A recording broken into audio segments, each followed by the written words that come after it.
तुम मित्रों क्यों मिलता है मनुष्य को कुत्ते का जन्म, आइए जानते हैं। सबसे पहले आप हमारे चैनल को सब्सक्राइब करें और कमेंट में जय श्री कृष्ण लिखना मत भूल जाना। चलिए जानकारी शुरू करते हैं। तो दोस्तों, धर्म ग्रंथों में जीवन के साथ साथ हिंदुत्व के बाद मिलने वाली अवस्था का वर्णन विस्तार से मिलता है।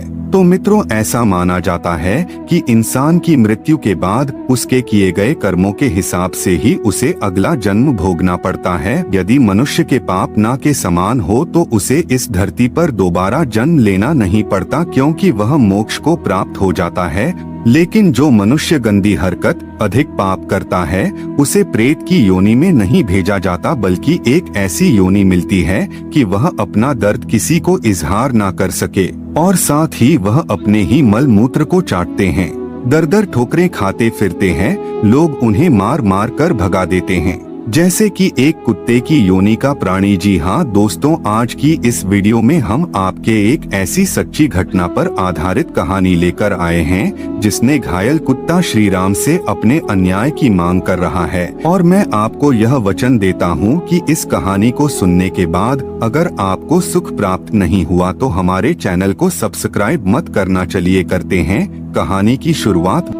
रामायण के समय की बात है। भगवान राम अयोध्या में बैठे न्याय कर रहे थे। जब वे सभी लोगों का न्याय कर चुके थे तो उन्होंने लक्ष्मण से कहा कि बंधु बाहर देखकर आओ, कोई शेष तो नहीं है। इसके पश्चात लक्ष्मण ने देखा कि एक कुत्ता बाहर बैठा हुआ है। लक्ष्मण उसे ही अंदर लेकर आ गए। भगवान राम ने कुत्ते से पूछा कि तुम्हारे पूरे शरीर पर घाव लगे हुए हैं, यह सब किसने किया? उसे कठोर दंड दिया जाएगा। कुत्ते ने कहा कि एक भिखारी ने उसे बिना किसी कारण बहुत मारा है। श्री राम ने भिखारी को प्रस्तुत करने का आदेश दिया। जब भिखारी राजा राम के सामने आया तो भगवान राम ने कहा कि जो यह कुत्ता कह रहा है, क्या वह सत्य है?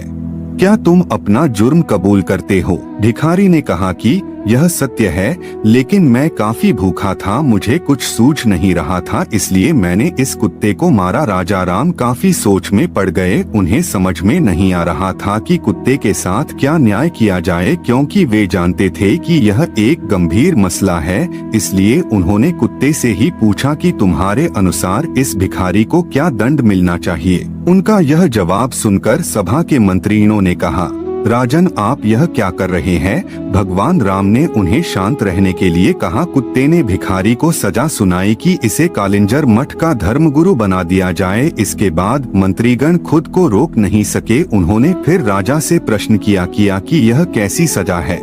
इसके लिए प्रभु राम ने कहा कि आप स्वयं कुत्ते से पूछ लीजिए। कुत्ते ने फिर पूरी घटना बताई। कुत्ते ने कहा कि मैं पिछले जन्म में कलिंजरा का धर्मगुरु हुआ करता था। यह एक बहुत बड़ा पद होता है, इसलिए मुझे घमंड आ गया था। मैंने खुद को नियंत्रण करने की कोशिश की, लेकिन मैं खुद को ऐसा करने से नहीं रोक सकता था। कुछ ही दिनों ने मेरे घमंड के कारण मैंने देखा कि कुछ ही दिनों में मैं पूरी तरह से नष्ट हो गया हूँ। मुझे समाज से भी काफी बदनामी झेलनी पड़ी, जो मेरे लिए जीते जी किसी मृत्यु से कम नहीं था। इस समय भिखारी क्रोध में है, इसलिए धर्मगुरु बनने के बाद यह भी अपना उसी तरह विनाश कर लेगा जिस तरह मैंने किया था। तो इस कहानी को सुनकर आप कुछ समझे मित्रों कि एक कलिंजरा के धर्मगुरु को क्यों कुत्ते की योनि प्राप्त हुई इस जन्म में? क्योंकि जिस मनुष्य की सोच किस जानवर की तरह होती है, फिर चाहे उसे कितनी बार भी समय सुधारने की कोशिश करें, लेकिन उसकी सोच उस जीव की तरह ही रहती है।